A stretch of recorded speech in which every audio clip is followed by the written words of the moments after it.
So ಈ ರೋಡಲ್ಲಿ daily ಓಡಾಡೋರಿಗೆ ಒಂದು ವಿಷಯ ಗೊತ್ತಿರುತ್ತೆ, ಅಪ್ಪಿತಪ್ಪಿ ಏನಾದ್ರು ಒಂದು ಒಳ್ಳೆ ಸ್ಪೀಡಲ್ಲಿ ಈ ಕಡೆ ಬಂದರೆ ಸಡನ್ನಾಗಿ ಇಲ್ಲಿ ಬ್ಯಾರಿಗೇಡ್ ಸಿಗುತ್ತೆ ಚಿಲ್ಡ್ರನ್ನೇ. ಆಮೇಲೆ ಅದಕ್ಕೋಸ್ಕರ ಯಾರು ಈ ರೋಡಲ್ಲಿ ಓಡಾಡಲ್ವೋ ಅಪ್ಪಿತಪ್ಪಿ ನೋಡಿದ್ರೆ ಆಲ್ವೇಸ್ ಸ್ಟೇ ಸ್ಲೋ, ಅಥವಾ ಬೆಸ್ಟ್ ಅಂದರೆ ಲೆಫ್ಟ್ ಸೈಡಲ್ಲಿ ಬಂದುಬಿಡಿ ಅಷ್ಟೇ.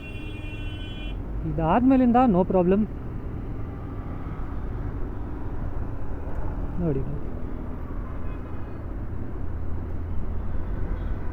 ಏನು ಮಾಡೋಕ್ಕಾಗಲ್ಲ, ಒಂದೊಂದು ಸಲ ನಾವು ಇದೇ ಥರ ಮಾಡ್ತೀವಿ. ನಾನು ಕ್ಯಾಮ್ರಾ ಹಾಕ್ಕೊಂಡಿದ್ದೀನಿ, ಅವ್ನು ಕ್ಯಾಮ್ರಾ ಹಾಕ್ಕೊಂಡಿಲ್ಲ ಅಷ್ಟೇ.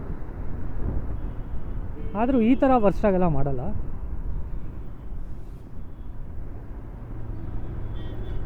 ಅವನ ಅರ್ಜೆನ್ಸಿ ಅವನಿಗೆ ಹೋದ್ರೆ ಹೋಗಲಿ.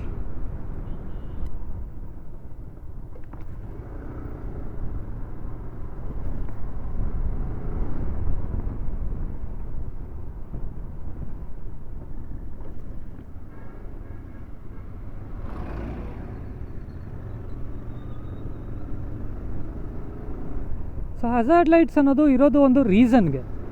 So whenever there is an emergency situation, ಗಾಡಿ ಸಡನ್ನಾಗಿ ಬ್ರೇಕ್ ಡೌನ್ ಆಯಿತು ಅಥವಾ ಏನೋ ಒಂದು, so just in order to inform the guy who is coming behind, ಹಿಂದೆಗಡೆ ಬರೋ ಗಾಡಿಗಳಿಗೆ ಅರ್ಥ ಮಾಡ್ಸೋಕ್ಕೋಸ್ಕರ ಹಜಾರ್ಡ್ ಲೈಟ್ನ ಆನ್ ಮಾಡ್ಕೋಬೇಕು.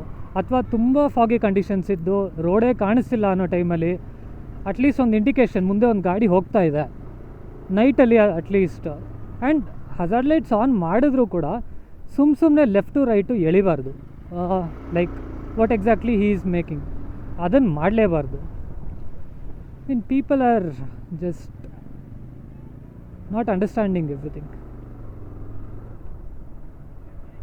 ನನ್ನ ಗಾಡಿ ನನ್ನ ಸ್ವಿಚ್ಚು ನಾನಿದೆ ಹಾಕೋತೀನಿ ಅಂಥ ಮೈಂಡ್ಸೆಟ್ ಬಂದುಬಿಟ್ಟಿದೆ ಇವಾಗ ಜನಗಳಿಗೆ.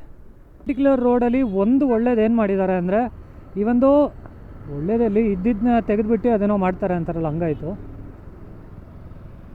ಸೊ ಕಂಪ್ಲೀಟಾಗಿ ಇದ್ದಿದ್ದು ಯೂ ಟರ್ನ್ನ ಫುಲ್ ತೆಗೆದು ESI ತನಕ ಹೋಗಿ ಅಲ್ಲಿ ಯೂ ಟರ್ನ್ ಮಾಡ್ಕೊಂಡು ಬರೋಂಗೆ ಮಾಡಿದ್ದಾರೆ. 100 ಮೀಟರ್ಸಲ್ಲಿ ತಿರುಗಿಸ್ಕೋಬೋದಾಗಿದ್ದ ಜನರು ಇವಾಗ 2 ಕಿಲೋಮೀಟ್ರ್ ಮುಂದೆ ಹೋಗಿ ಅಲ್ಲಿಂದ ಯೂ ಟರ್ನ್ ತೊಗೊಳ್ಳೋಂಗೆ ಮಾಡಿದ್ದಾರೆ.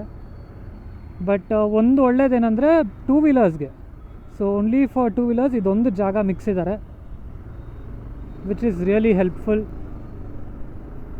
ಅಟ್ಲೀಸ್ಟ್ ಟೂ ವೀಲರ್ಗಳಿಗೆ ಸುತ್ತೋದು ಕಡಿಮೆ ಆಯಿತು ಆ್ಯಂಡ್ ತುಂಬಾ ಹೆಲ್ಪ್ ಆಯಿತು.